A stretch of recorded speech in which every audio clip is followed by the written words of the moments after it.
Hey, it's Steve Cam from nerdfitness.com, and I'm filming this super quick, very simple, poorly lit, bad audio video because tonight is batch cooking night, and I wanted to take you through what I do to prepare a great meal that I'm going to eat for the rest of this week. So we're going to start with preparing our chicken. So I like to call this like batch cooking for idiots or batch cooking for lazy people because I'm both an idiot and a lazy person, and this is how I prepare a lot of chicken that I can eat throughout the rest of the week, and I only have to think about it once, and that's tonight. So we're going to be preparing a simple bag like this. I get it from Trader Joe's. It's called chicken breast tenderloins. You can buy a frozen bag like this in pretty much any grocery store. Go to the frozen meat section and you'll find something probably exactly like this. It says it has 10 servings in here, so that should get you through most of a week. In addition to that, we have 2 cookie sheets. That's what we're going to be cooking our chicken on. Now, I hate making a mess, and I hate cleaning up after a mess, so we're going to be using Reynolds Wrap tinfoil to line the cookie sheet, and then on top of that, just as a second layer, we're going to be using parchment paper on top of the tinfoil. It allows the chicken to cook really easily, and the mess afterwards is super simple to clean up. So in addition to those things, we have what we're going to be coating the chicken with, and that's olive oil. Depending on your budget, you can buy a container of olive oil. I honestly, again, I'm lazy. I much prefer the olive oil spray. The only ingredient is olive oil, and instead of having to get your hands messy, you can simply spray it like you're spray painting something, except you're spray painting it with olive oil. In addition to that, we have pepper, salt, and garlic powder. These are the 3 things I like to put on my chicken. If you're even lazier and you don't want to buy 3 separate things, Trader Joe's has this seasoning called Everything But the Bagel seasoning. It has sea salt, garlic, and onion, and sesame. Obviously, it's called sesame seasoning. And this is a one-stop shop. You buy this, you sprinkle it on the chicken after the olive oil, and you get yourself one hell of a meal. So step 1 is preheating the oven because we can't cook any chicken without that. So I'm going to start by preheating the oven to 350. If you're not sure what you should cook it at, look at the instructions on the back of the bag. It's literally paint by numbers. Follow the instructions. This says 350, so preheat your oven to 350. Alright, and while your oven is preheating, you're going to get ready for the chicken. So we're going to use these cookie sheets. Step 1 is get a big piece of tin foil, enough to cover the sides and edges. And we're going to line the cookie sheet to get it in the corners. You need to kind of wrap it over the edge to get it to hold its shape and its sides. Really what we're trying to do is catch all this stuff as the chicken cooks so that you don't make the pan any messier and you don't have to scrub or clean any of the pans after you're done. After you get the tinfoil on there, you're going to use a piece of parchment paper. This is a second layer just to be better safe than sorry. Again, better safe than sorry. I sounded like I'm from Canada. Better safe than sorry here. And we are going to add a piece of parchment paper on top of the tinfoil to keep everything in the pan and clean and good old hunky-dory. So what I would make sure to do is, this is paper, you are putting it into an oven. So once you put it in the tinfoil pan, I like to take some scissors sometimes and get rid of any excess paper just to make sure that there's not too much of it hanging over. You don't want to cause any of it to catch on fire. That's never been a challenge or an issue or a problem for me in the past, but better safe than sorry. So all right, that does one, and now I'm going to go ahead and get the other one done as well. Alrighty, now that we have our cookie trays lined with tin foil and paper, we're going to grab our bag of chicken and we're going to put half on each tray. This hopefully goes without saying, but you should definitely wash your hands before you hold the food that you're about to cook. So we're going to put half on each tray. And then once it's on each tray, you're going to lay out the chicken like so. Try to organize it evenly so you have the ability to get the chicken cooked as evenly and well distributed as possible.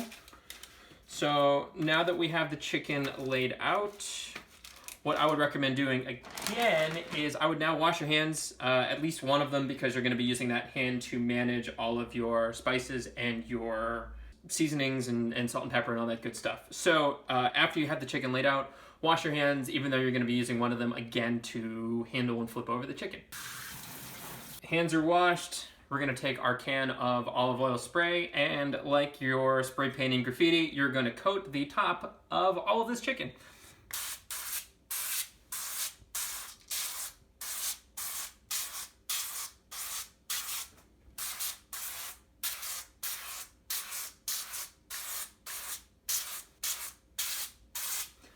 Once you use the olive oil, next for this tray, we're gonna use the everything but the bagel seasoning, and for this other tray, we're gonna use salt, pepper, and garlic powder. So let's start with the salt, pepper, and garlic powder. And we're gonna start with the salt. Just kind of liberally spread it around on top. I'm gonna use the pepper. Like one twist per. If you put too much, too little, how much is gonna, it literally doesn't matter. What's important is that you're actually doing this, and then you can adjust the next time you cook based on how it tasted. And then lastly, but not leastly, you have the garlic powder. I like to put a little bit more garlic powder on here than probably many people, just because I think it tastes delicious. So, okay, the first half of this tray is done. On this tray, we're gonna do the everything but the bagel. And this is one stop, sprinkle it. You'll see it because of the olive oil will stick to it. All right, now that we have one side done, you can either use your hands, or if you're fancy and you have what we like to call in the kitchen industry tongs, you can use these guys to flip all the chicken over and repeat the process. So we're gonna flip everything over.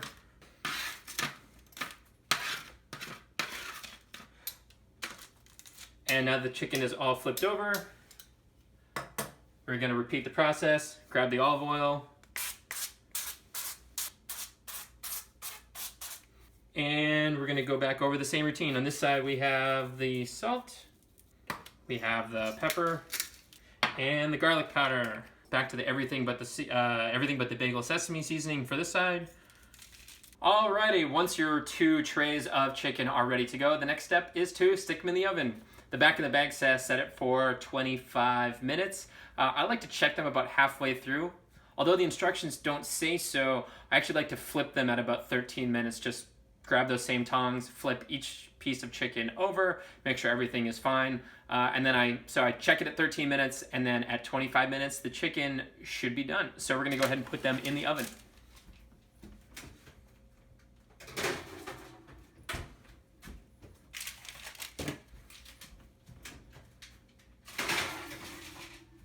As for which tray to put them on, it doesn't matter. Towards the middle or the top is where I tend to keep the chicken. And after that, 25 minutes from now, we should have some pretty damn good chicken for the rest of the week. Our chicken is done, so I'm gonna go ahead and pull it out of the oven. I have these fancy oven gloves that I bought on Amazon. They're super cheap, and they're very effective, so make sure that you don't burn your hands. We have our chicken.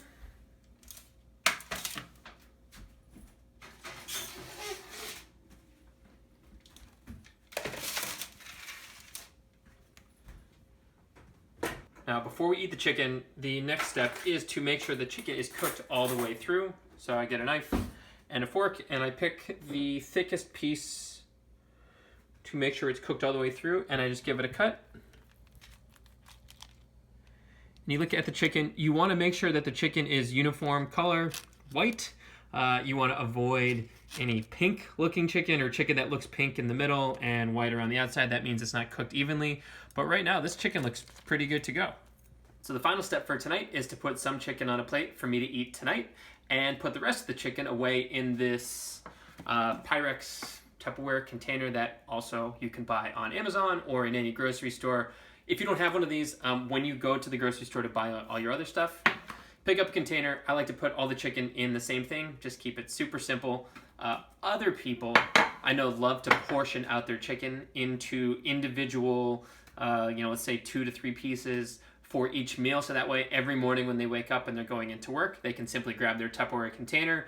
They know the exact amount of chicken that they have in it and bring it to work with them. So your value may vary. Pick the one that works best for you, and you'll end up with absolutely delicious, very simple to reheat. Generally, you put it in the microwave for 90 seconds. If you need to keep it heated up a little bit longer, go for it, no problem. And that concludes this video for super simple batch cooked chicken. Make sure you check out the rest of our videos on the Nerd Fitness YouTube channel, and head on over to nerdfitness.com for more tips and tricks on how you can lose weight, get stronger, eat healthier, and level up your life.